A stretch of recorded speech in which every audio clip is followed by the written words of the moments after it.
जय अहोई माता की। स्वागत है आप सभी का मेरे भक्ति भावना यूट्यूब चैनल पर। 28 अक्टूबर का बड़ा गुरुवार है और इस दिन गुरु पुष्य योग भी है। अहोई अष्टमी के दिन अगर गुरु पुष्य योग बनता है तो यह बहुत ही शुभ योग माना जाता है। इस दिन किए गए प्रत्येक उपाय का विशेष फल प्राप्त होता है। अहोई अष्टमी का व्रत संतान प्राप्ति के लिए किया जाता है। यह व्रत कार्तिक कृष्ण पक्ष की अष्टमी को किया जाता है। जिस दिन की दीपावली होती है उससे 8 दिन पहले उसी दिन की अहोई अष्टमी का व्रत होता है। व्रत करने वाली स्त्री को इस दिन उपवास रखना चाहिए। सायंकाल दीवार पर अष्टकोष्ठक की अहोई की पुतली रंग भरकर बनाएं। पुतली के पास सेई व सेई के बच्चे भी बनाने चाहिए और पूजा करने के बाद में कथा सुननी चाहिए। इस दिन 7 राशियां बहुत ही भाग्यशाली हैं। सबसे पहले मैं आपको पूजा की विधि और कथा सुनाऊंगा, उसके बाद में 7 राशियों की जानकारी आपको दे रहा हूं। सूर्यास्त के बाद तारे निकलने पर अहोई माता की पूजा आरंभ करने से पूर्व जमीन पर चौका पूरकर एक लोटे में जल भरकर एक पटले पर कलश की पूजा करें। पूजा के लिए माताएं पहले से चांदी का एक अहोई या स्याऊ और चांदी के 2 मोती बनाकर डोरे में डलवा लें। फिर रोली चावल और दूध भात से अहोई का पूजन करें। जल से भरे लोटे पर स्वास्थ्य चिन्ह बना लें। एक कटोरी में हलवा तथा रुपया का वायना निकाल करके रखें और हाथ में 7 दाने गेहूं के लेकर तथा माता की पूजा के बाद में कथा सुननी चाहिए। इस दिन कथा सुनने का विशेष महत्व है। जो महिलाएं इस दिन अहोई माता की व्रत करती हैं और कथा सुनती हैं उनके पुत्र की मनोकामना पूरी होती है। इसके बाद चंद्रमा को अर्घ्य दें। कथा सुनने के बाद में चंद्रमा को अर्घ्य देकर के भोजन करें। दीपावली के पश्चात किसी भी शुभ दिन पर अहोई को गले से उतार करके रख दें।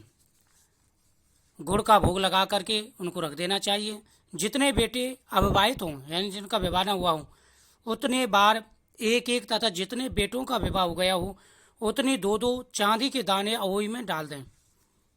जो अहोई की माला होती है उसमें डाले जाते हैं। ऐसा करने से अहोई देवी प्रसन्न होकर बेटों की दीर्घायु का वरदान देती हैं, मंगल कामना होती है और आशीर्वाद से हर प्रकार के मनोकामनाएं पूरी हो जाती हैं। इस दिन ब्राह्मण को पैंठा दान करना चाहिए। सबसे विशेष उपाय है इस दिन पूजा में पैंठा जरूर रखें और ब्राह्मण को पैंठा दान जरूर करें।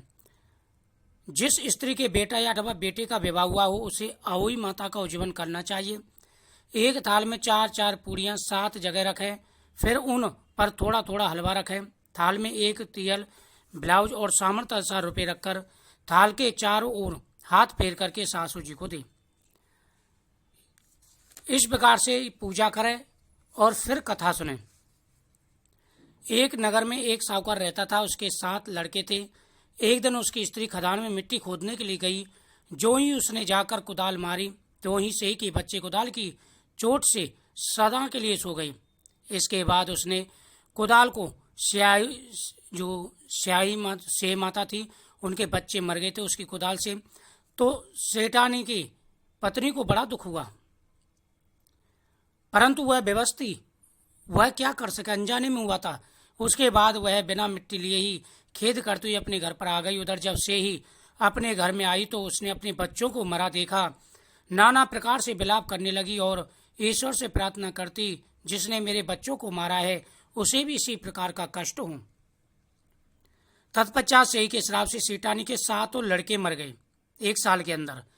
इस प्रकार अपने बच्चों को असमय काल के मुंह में समाये जाने पर सेठानी इतने दुखी हुए उन्होंने किसी तीर्थ पर जाकर अपने प्राणों को त्याग देने का मन बनाया। इसके बाद वे घर बार छोड़कर पैदल ही किसी तीर्थ यात्रा पर चल दिया और खाने की ओर कोई ध्यान नहीं दिया। जब तक उनके शरीर में तक शक्ति थी चलते रहे। अस्तस्त हो जाने पर वह मूर्छित होकर जमीन पर गिर पड़े। उनकी ऐसी दशा देखकर भगवान करुणा सागर ने उनको मृत्यु से बचाने के लिए उनके पापों का अंत किया और इस अवसर पर आकाशवाणी हुई, ये सेठ तेरी सेठानी ने मिट्टी खोदते समय ध्यान न देकर सेह के बच्चों को मार दिया। इसके कारण तुम्हें अपने बच्चों का दुख देखना पड़ा।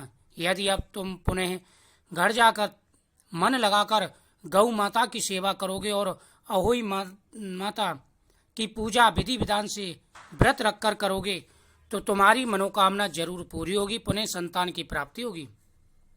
इस प्रकार आकाशवाणी सुनकर सेठ सेठानी पुनः आशावान हो गए और भगवती देवी का स्मरण करते हुए अपने घर को चले आए। इसके बाद श्रद्धा भक्ति से न केवल अहोई माता का व्रत अपितु गौ माता की सेवा करने भी आरंभ कर दी तथा जीवों पर दया भाव रखते हुए क्रोध और देश का सर्वथा त्याग कर दिया। ऐसा करने के पश्चात भगवान की कृपा से सेठ सेठानी पुनः 7 पुत्र वाले होकर अगणित पुत्रों सहित संसार में नाना प्रकार के शुभ होकर मरने पर स्वर्गलोक को गए। यह बहुत ही अच्छा व्रत है और इस दिन गौ माता की पूजा करनी चाहिए। बहुत सोच विचार के बाद भली प्रकार निरीक्षण करने के पश्चात ही कार्य आरंभ करो और जाने अनजाने में किसी भी प्राणी की हिंसा मत करो। गौ माता की सेवा के साथ साथ अहोई माता अजन्मा देवी भगवती की पूजा करें। ऐसा करने पर अवश्य संतान सुख के साथ साथ संपत्ति सुख भी प्राप्त होती है। यानी इस व्रत में अहोई माता भगवती की पूजा की जाती है। उनके आशीर्वाद से पुत्र धन सुख समृद्धि सब कुछ प्राप्त होता है। इस दिन अहोई माता के सामने बैठ करके अपने व्रत का संकल्प करें और उनसे क्षमा याचना भी करें। इस दिन पूरे दिन व्रत रख करके शाम को तारों को अर्घ दे करके व्रत खोला जाता है। इस दिन 7 राशियां बहुत ही भाग्यशाली हैं। 7 राशियों का योग इस दिन बहुत ही अच्छा है। 28 अक्टूबर की यह अहोई अष्टमी का व्रत रहेगा। इस दिन गुरुवार है, बहुत ही अच्छा योग है। पुष्य नक्षत्र 9:41 से प्रारंभ होगा। इस दिन अहोई माता के सामने दीपक जलाकर के अपनी मनोकामना बोलनी चाहिए। इस दिन मेष राशि बहुत ही भाग्यशाली रहने वाली है। मेष राशि का योग बहुत ही अच्छा है। साथ ही वृषभ, मिथुन, कर्क, सिंह, कन्या ये राशियां इस दिन विशेष ही भाग्यशाली हैं। इन राशियों का योग बेहद ही अच्छा है। मान सम्मान, पुत्र धन, व्यापार में बरकत, साथ ही पुत्र प्राप्ति का योग। और इस दिन 12 राशि वाले अहोई माता की पूजा करें, सबकी मनोकामना जरूर पूरी होगी। अहोई माता का आशीर्वाद प्राप्त होगा। उसके बाद में वृश्चिक, कुंभ ये राशियां भी बेहद ही शुभ हैं। तो ये राशियां इस दिन विशेष ही भाग्यशाली रहने वाली हैं। माता का आशीर्वाद प्राप्त होगा। इस दिन माता दुर्गा के सामने आप दीपक जला करके मीठा जरूर अर्पण करें। साथ ही आप एक पान के पत्ते पर केसर और सुपारी रख करके मीठा रख करके माता देवी को, माता भगवती को अर्पण करें। उनके सामने अपनी मनोकामना बोलें। इस दिन भगवान शिव जी का अभिषेक भी करें। आपकी प्रत्येक मनोकामना पूरी होगी। जिस प्रकार से मैंने बताया उस प्रकार से अहोई माता की पूजा करें। गौ माता की पूजा का विशेष महत्व है। इस दिन गौ माता को रोटी गुड़ खिला के आएँ, उनको वस्त्र उड़ाएं, आपकी मनोकामना जरूर पूरी होगी।